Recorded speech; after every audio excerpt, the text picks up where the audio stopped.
بعض لوگوں کو بڑا گمان ہوتا ہے جی میں تو سچ بولوں گا، میں تو سچا ہوں، میرا تو گردن کٹ جائے میں سچ بولوں گا۔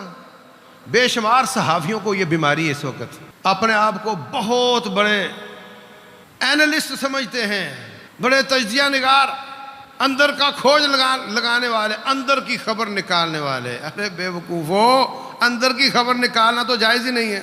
اس وقت دوڑ لگی ہوئی ہے اندر کی خبر نکالنے کی، دوڑ لگی ہوئی ہے کہ سب سے پہلے کس نے بریک کی تھی، جس نے سب سے پہلے بریک کی اس کا اول نمبر آتا ہے، اور جو واقعہ ہونے سے پہلے خبر نکال لے وہ اچھا صحافی سمجھا جاتا ہے۔ اور اسلام یہ کہتا ہے کہ جو مسلمان کے عیب کا پیچھا کرے گا رب ذوالجلال اس کو ذلیل کرے گا۔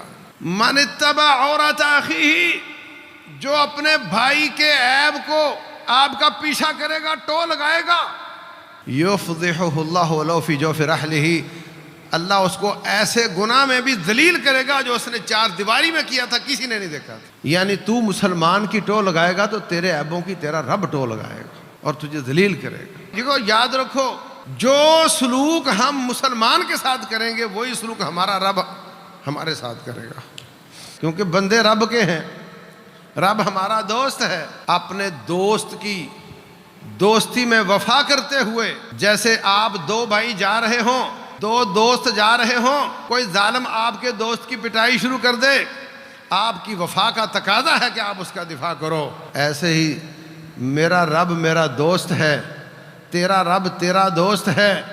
جب میں تیرے عیب کا پیچھا کروں گا تو رب کی دوستی کی وفا کا تقاضا ہے کہ اللہ تعالیٰ اس کا دفاع کرے اور عیب نکالنے والے کو ذلیل کرے، یہ اس کی وفا کا تقاضا ہے، اور ایسا ہوتا ہے۔ فرمایا من ستر مسلما سترہ اللہ یوم القیامہ، جو مسلمان کی پردہ پوشی کرے گا رب ذوالجلال اس کی پردہ پوشی قیامت والے دن کرے گا۔